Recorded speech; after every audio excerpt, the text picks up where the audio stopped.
কিন্তু আমার রাসূলকে মারতে চেয়েছিলেন। আল্লাহ নবী দু জানের বাদশাহ হাবিবুল্লাহকে জানাবে মুহাম্মদুর রাসূলুল্লাহকে সাল্লাল্লাহু আলাইহি ওয়াসাল্লামের প্রথম খলিফা সিদ্দিক আকবর আবু বকর সিদ্দিক রাদিয়াল্লাহু তাআলা আনহু। আল্লাহ নবী একদিনকে আবু বকরকে বললেন, ও আবু বকর, ও বাবা আবু বকর, শুনে রেখে দাও, আমি রাসূলুল্লাহ, আমি হাবিবুল্লাহ। মক্কার মানুষের মন ভালো না, মক্কার মানুষের মন ভালো না, আমাকে মনে ভালো লাগছে না। আল্লাহ নবী বলেছিলেন, ও আবু বকর, আবু বকর, শুনে রেখে দাও, আমি মক্কা ছেড়ে কোন দিনে মদিনায় চলে যাব। আমার মক্কার মানুষের মন ভালো লাগবে না বাবা। আবু বকর শুনে রেখে দাও, আমি কোন দিন হইতে মক্কা ছেড়ে মদিনায় চলে যাব। আবু বকর সিদ্দিক রাহমাতুল্লাহ না, আর একদিন মধ্যে আবু বকর সিদ্দিক রাহমাতুল্লাহ জি আবার বলে, আমি বিরাট মাস্টার ব্যারিস্টার। এই মানুষ কোন ভাবতে আবু বকর রহমাতুল্লাহ কে আর আবু বকর সিদ্দিক রাদিয়াল্লাহু তাআলা আনহু কি? এই তো দুটো জায়গা। বলে ফুরফুরার আবু বকর, এই ফুরফুর আবু বকরের কথা না, এটা হলো আল্লাহর নবীর প্রথম খলিফা আবু বকরের কথা বলছে। আগে জিনিসটা বুঝতে হবে। আল্লাহ নবী বললেন, ও বাবা আবু বকর, ও বাবা আবু বকর, এখানে দাঁড়িয়ে যাও, দাঁড়িয়ে যাও। আল্লাহ নবীর কথা শুনলেন যে সিদ্দিক আকবর আবু বকর সিদ্দিক রাদিয়াল্লাহু তাআলা আনহু হুজুরের কথা শুনে যে দিন থেকে নিয়ে ঘরের দরজার পাশে দাঁড়িয়ে গেলেন। আল্লাহ নবী একদিনকে আবু বকর সিদ্দিকের ঘরে গিয়ে হাজির হবে। আল্লাহ নবী ঘরে গিয়ে হাজির হলেন। আবু বকর যেই না বলে লাগলেন, ও আবু বকর, ও আবু বকর। আল্লাহ নবীকে বললেন, ইয়া রাসূলুল্লাহ, ইয়া হাবিবাল্লাহ, হুজুর আপনি এত রাতে কেন? বাবা আবু বকর, তুমি কি রাতে কি ঘুমাও না? লা ইয়া রাসূলুল্লাহ, লা ইয়া হাবিবাল্লাহ, হুজুর আপনি একদিনকে বলেছিলেন মক্কার মানুষের মন মানাতে ভালো না, আমি আইতে কোনদিন মক্কা ছেড়ে মদিনায় চলে যাব। আল্লাহ নবীর কথা বলে যায়। আল্লাহ নবীর ঘরটাকে ঘিরে ফেলল মক্কার বড় বড় কাফের বেঈমান দুশমনেরা, আবু জেহেল, উতবা, সাইবা ও সাইবারা ঘরটাকে ঘিরে ফেলেছে চতুর্দিকে। আল্লাহ নবী বাড়াবে কি করে? হযরতে ফেরেশতা জিবরিল আমিন আলাইহিস সালাম, ফেরেশতা জিবরিল আমিন আলাইহিস সালাম আল্লাহ নবীকে বললেন, ইয়া রাসূলুল্লাহ, ইয়া হাবিবাল্লাহ, আল্লাহ পাক হুকুম করেছে, আল্লাহ পাক ইশারা করেছে, আমার হাবিবকে বলে দাও ঘর থেকে যেন বেরিয়ে যায়।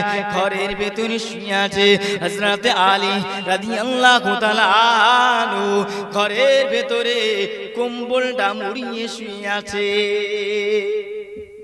হযরতে আলী আল্লাহ নবীর ঘরটাকে ভিতরে কম্বলটা মুড়িয়ে শুয়ে আছে। মক্কার বড় বড় বেঈমান দুশমন কাফিররা চতুর্দিকে ঘিরে ফেলেছে।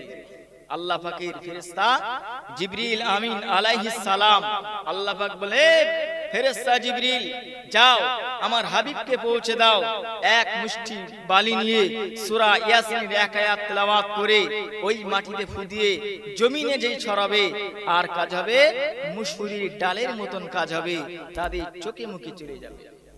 মক্কার বেঈমানেরা, কুফারে কুরাইশেরা আল্লাহ নবীর ঘরটাকে ঘিরে ফেললেন। ও জওয়ানেরা শুনে রেখে দাও, আল্লাহ নবীর ঘরটাকে ঘিরে ফেললেন, বড় বড় লিডাররা ঘিরে ফেললেন। আল্লাহ নবী ঘরে থেকে সূরা ইয়াসিনের এক আয়াত তেলাওয়াত করে ওই ঘর থেকে এক মুষ্টি বালু নিয়ে জমিনে যেই না ছুঁড়ে দিলেন, তাদের চলে যায়। তাদের চোখ অন্ধ হয়ে যায়। তারা বলে আর একজন আর পা ধরে, আর একজন আর পা ধরে, বলে মুহাম্মদ কোথায়? ঘরে গিয়ে হযরত আলীকে জিজ্ঞেস করলেন, ও বাবা আলী, মুহাম্মদ কোথায়?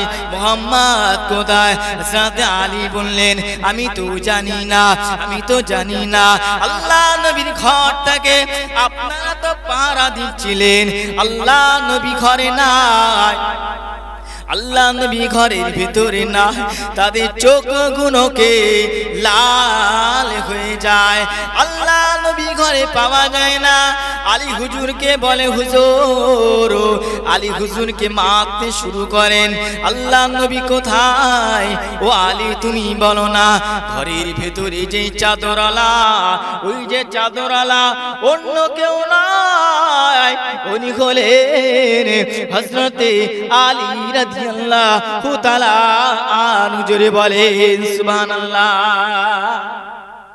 আল্লাহ নবীর ভালোবাসা, এই যে নবী দিবাই দিলাম, ভালোবাসা হয়ে গেল। বাড়ি যদি বাদাম চিবুই, নবীর ভালোবাসা, এই ভালোবাসা না, খেসারত। ভালোবাসা, ভালোবাসার মতন যদি না ভালোবাসি কোনো লাভ হবে না, এক ইঞ্চি লাভ হবে না। কিসের জন্য ভালোবাসি? আল্লাহ নবী, নূর নবী, দয়ার নবী চলে গেলে কোথায়? সিদ্দিকে আকবর আবু বকর সিদ্দিকের ঘরে চলে গেলেন। ঘরের সামনে দাঁড়িয়ে একবার শুধু বললেন, আবু বকর। ঘরের ভেতর থেকে উত্তরে, ওয়া আলাইকুম আসসালাম, লাব্বাইক সাদাইক, হুজুর আমি হাজির আছি। আবু বকর তুমি ঘুমাও না রাতে? লা ইয়া রাসূলুল্লাহ, আমি ঘুমাই না। আল্লাহ নবী বললেন, ও আবু বকর তুমি রাতে কেন ঘুমাও না? লা ইয়া রাসূলুল্লাহ, হাবিবাল্লাহ, হুজুর আপনি একদিন কি আমাকে বলেছিলেন, ও আবু বকর মক্কার মানুষের মন ভালো না, আমি যেই থেকে আজ পর্যন্ত 6টা মাস পার হয়ে গেলে আমি সেই থেকে কোনোদিন ঘুমাই না। আল্লাহ নবীর ঘরটা ঘিরে ফেললেন, হযরত আবু বকরের ঘরটা ঘিরে ফেললেন। আবু বকরের ঘরে গিয়ে বললেন, মক্কার বেঈমানেরা গিয়ে বললেন, ও আবু বকরের বাড়ির মানুষেরা, আবু বকর কোথায়? আবু বকর কোথায় গিয়েছে? আবু বকর বাড়িতে নাই।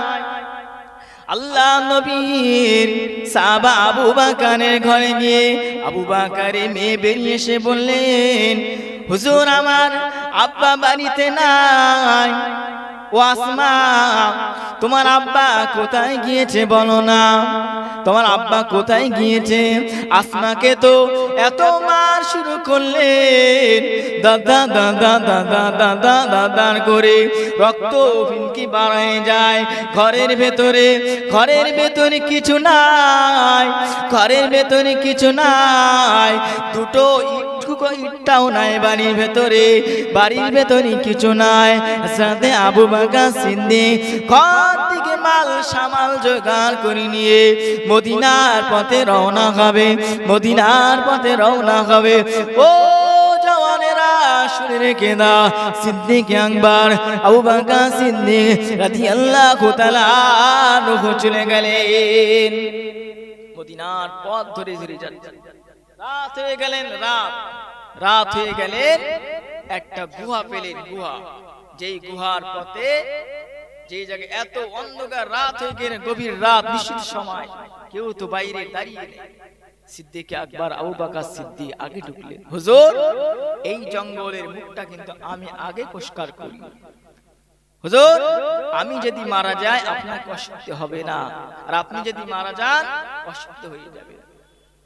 হুজুর বললেন, আমি আগে জঙ্গলটা পরিষ্কার করেছি। জঙ্গলের চারি সাইডটা পরিষ্কার করা হয়ে গেল। করার পরে হযরতে আবু বকর সিদ্দিকের কাছে ছিল একটা চাদর মোবারক।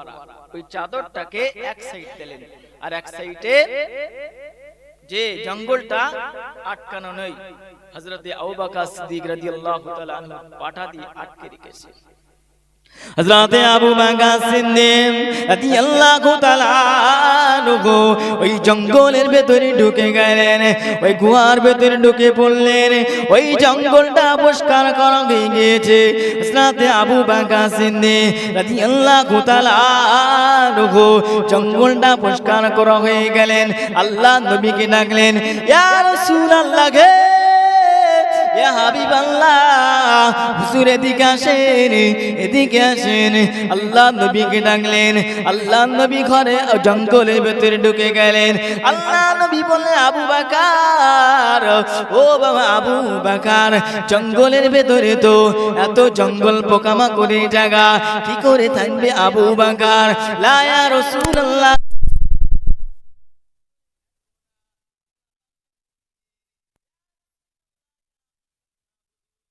ভয়ের কোনো চিন্তা নাই, আমি আমার পায়েটা দিয়ে আপনার দিকে দাঁড়িয়ে আছে। আমি আমার পায়েটাকে নিচে রেখে দিয়েছি, আপনি আমার পায়ের উপরে আপনার মাথা মোবারকটা দিয়ে আপনি শুয়ে থাকেন, আপনার মাথা মোবারক দিয়ে শুয়ে থাকেন। সিদ্দিক আকবর আবু বকর সিদ্দিক রাদিয়াল্লাহু তাআলা মাথাটাকে শুয়ে থাকলেন। আল্লাহ নবী ঘুম পড়ে গেলেন। আল্লাহ নবী ঘুমিয়ে পড়লেন। হযরতে আবু বকর সিদ্দিকের পায়ে একটি সাপে দংশন করেছিলেন। আল্লাহ নবী সাহাবা আবু বকরের পায়ে একটি সাপ দংশন করেছিলেন। ও বাবা আবু বকর, ও বাবা আবু বকর, আল্লাহ নবী হযরতে আবু বকর সিদ্দিকের পায়ের উপরে শুয়ে আছে, পায়ের উপরে শুয়ে আছে। চোখ দিয়ে দাঁড় করে পানি টোসা পড়ে। আল্লাহ নবীর মুখের উপরে পড়ে যায়। আল্লাহ নবীর ঘুমটা ভেঙে যায়। আল্লাহ নবীর ঘুমটা ভেঙে যায়। আল্লাহ নবী জিজ্ঞেস করলেন, ও বাবু বকর, তোমাকে কি হয়েছে? আবু বকর, তোমাকে কি হয়েছে? আবু বকর সিদ্দিক বললেন, হুজুর, আমাকে অন্য কিছু হয়নি, আমাকে পায়ে একটি সাপ কামড় দিয়েছে, আমাকে পায়ে একটি সাপ কামড় দিয়েছে। আল্লাহ রাসূল বললেন, ও আবু বকর, অন্য কোনো কারণ নয়, অন্য কোনো কারণ নয়। আল্লাহ নবী জিবের থুতু মোবারকটা লাগিয়ে দেবার সঙ্গে সঙ্গে আল্লাহর নবী সাহাবা আবু বকরের যন্ত্রণা জুত হয়ে যায়। জোরে বলি সুবহানাল্লাহ। এই আবু বকর। ওদিকে মক্কার বেঈমান কুফার কুরাইশরা চতুর্দিকে ঘিরে ফিরেছে। একদল বলছে মুহাম্মদ ওখানে নাই, মুহাম্মদ ওটা হলো জঙ্গল, সবাই চলে যাচ্ছে। উড়ির ভেতর থেকে আর একজন বললে, মুহাম্মদ মনে হয় এখানে আছে, মুহাম্মদ মনে এখানে আছে।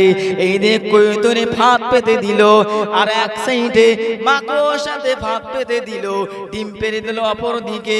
ওরা কবিতা গাইছে, মাকড় সাথে ফাঁদ পাতিল, মাকড় সাথে ফাঁদ পাতিল, কয়তরে ডিম পারিল, তাই না দেখে কাফির সেনা পথ ভুলে গেল।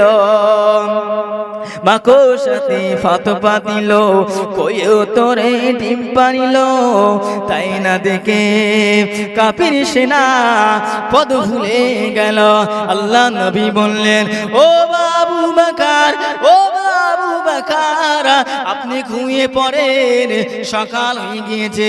আল্লাহ নবীকে জিজ্ঞেস করলেন, ইয়া রাসূলুল্লাহ, ইয়া হাবিবাল্লাহ, হুজুর সকাল হয়ে গিয়েছে, এখানে আর থাকা যাবে না। আল্লাহ নবীকে পানি পিপাসা লেগে গেল। আল্লাহ নবী রাস্তা দিয়ে যেতে যেতে হুজুরের পানি পিপাসা লেগে গেল। একটি জঙ্গল পড়ে গেল, একটি বাড়ি দেখতে পেল। ওই বাড়ি গিয়ে আবু বকর সিদ্দিক বললেন, ও বাড়িওয়ালা, বাড়িতে আছো? বাড়িওয়ালা, বাড়িতে আছো?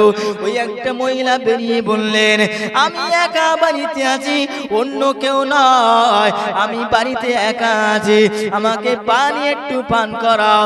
বললে, আমার বাড়িতে পানি নাই, আমার স্বামী তো বাড়িতে নাই, পানি আনতে গিয়েছে, আনলে তোমার জন্য পানি পান করাবো।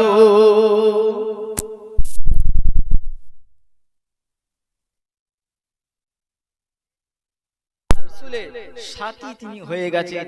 আর যে আল্লাহর নবীর সাথে যদি আমরা বিয়াদবি করি আমাদের কোনো লাভ আছে? একজনা বলছে আমি সসম পাস, একজনা এমএলএ সে বলছে আমি সসম পাস, বলছে আবু বকর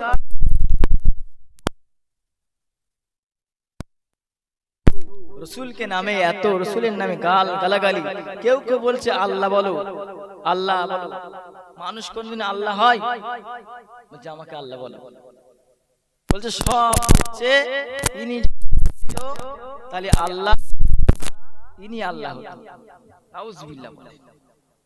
কোথায় গেছে দুনিয়া টাকা? ভাবা চিন্তা করতে হবে। ঈমান রাখা কিন্তু কঠিন হয়ে গেছে। জলসা মজলিস গুলোকে এরকম ভাবে সব আমরা আস্তে আস্তে মঞ্চে গুলোকে নবিয়ানা মঞ্চে খাই করে ফেল দিচ্ছি। কিছু কিছু নেতা দিয়ে উদ্বোধন করছে, নেতা দিয়ে নবী দিবসের ফিতে কাটাচ্ছে। আর এসে বলছে বলো সামনে ইলেকশন আছে, ভোটটা আমাকে। রসুলের মজলিস গুলো খাই করছে। ভালোবাসবেন, রসুলকে মহব্বত করবেন। যত সময় মহব্বত না করবেন কোনো লাভ হবে না। মহব্বত যদি করতে হয় মহব্বতের মতন মহব্বত করতে হবে, নাইলে কোনো লাভ হবে না। আমাদের মহব্বত করুন, ভালোবাসুন, আমাদের ভাবনা চিন্তা করুন। এই যে আজ যদি মরে যায়, আমরা এই পাড়ার মানুষ এখনো কিন্তু বাড়িতে আছি, কোনো লাভ।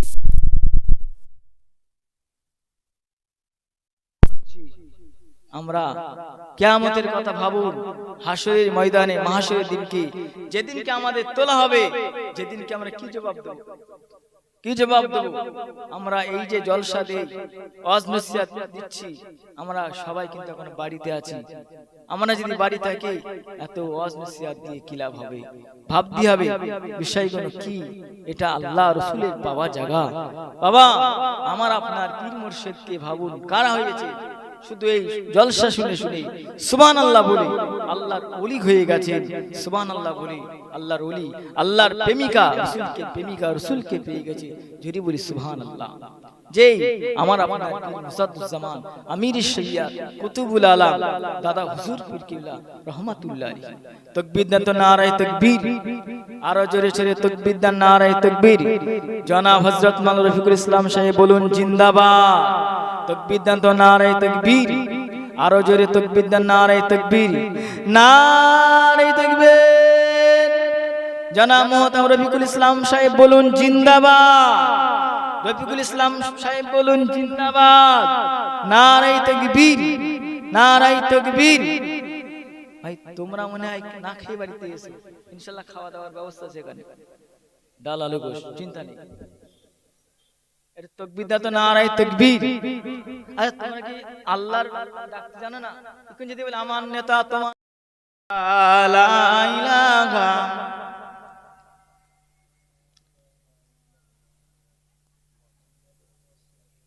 মুহাম্মাদুর রাসূলুল্লাহ।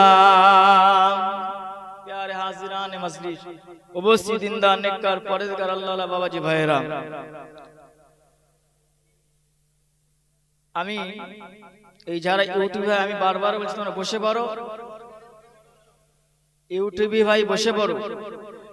বারবার এক কথা ওরা আমাকে বলছে, তোমাদের হাত জোর করে তোমরা বসে পড়ো। পরে যদি একটি কথা বলে আমাকে কিন্তু বলতে পারবে না। আমি বারবার বলছি কথাটা, বসে পড়ো। আমার আপনার নবী, দয়া নবী, নূর নবীর মাহফিল এসেছি। সকলে আল্লাহ রাসূলের ভালোবাসার উম্মাত। আমরা আম উম্মাত আর জাম উম্মাত এক না আলাদা? তো আমরা যদি জাম উম্মাত হই কথা শুনবো না, যদি আম উম্মাত হই তাহলে আমরা কিন্তু কথা মানবো। যে জন্য আপনাদের কাছে অনুরোধ করছি, ভাই আমি তোমাদের ছোট ভাই, হাতে না ধরে পায়ে ধরি, যেখান ধরলে খুশি হও ভাই, আমি যেখান ধরতে রাজি। বারবার বলছি মুরব্বিয়া চাচারা বসে সামনে এসে যান। দয়ার নবী, আমার নবী, নূর নবী যে মাহফিলে বসেছি, এখানে কোনো আড্ডা জায়গা না, দুনিয়ার কোনো রং তামাশা জায়গা না। এই জায়গাটা হলো দুনিয়ার ভিতরটি জান্নাতের বাগান। জোরে বলি সুবহানাল্লাহ। এই যে জান্নাতের বাগানে চুপ মেরে যদি বসে থাকি, আমাদের আমল নামায় কিন্তু আল্লাহ পাক নেকি লিখে থাকেন। জোরে বলি সুবহানাল্লাহ। আমার আপনার নবী, দয়ার নবী এত ভালোবেসেছিলেন আমার নবী পাকের সাহাবা হযরতে আবু বকর সিদ্দিক রাদিয়াল্লাহু তাআলা আনহু। যেই সাহাবা হযরতে আবু বকর আমার রাসূলকে কত না ভালোবেসেছিল, আর আমরা সেই রাসূলের উম্মত হিসেবে যদি কথা না মানি তাহলে আমরা কিন্তু আমুম্মত না জামুম্মত হয়ে যাব। ভাবতে হবে কথাটা। যেই জন্য যে আমার আপনার নবী, দয়ার নবী, নূর নবী, মক্কাবাসীদের কাছে পড়তেন লা ইলাহা ইল্লাল্লাহ মুহাম্মাদুর রাসূলুল্লাহ, ইসলামের কালেমার দাওয়াত দিতেন। কিন্তু মক্কার বড় বড় কাফির বেঈমান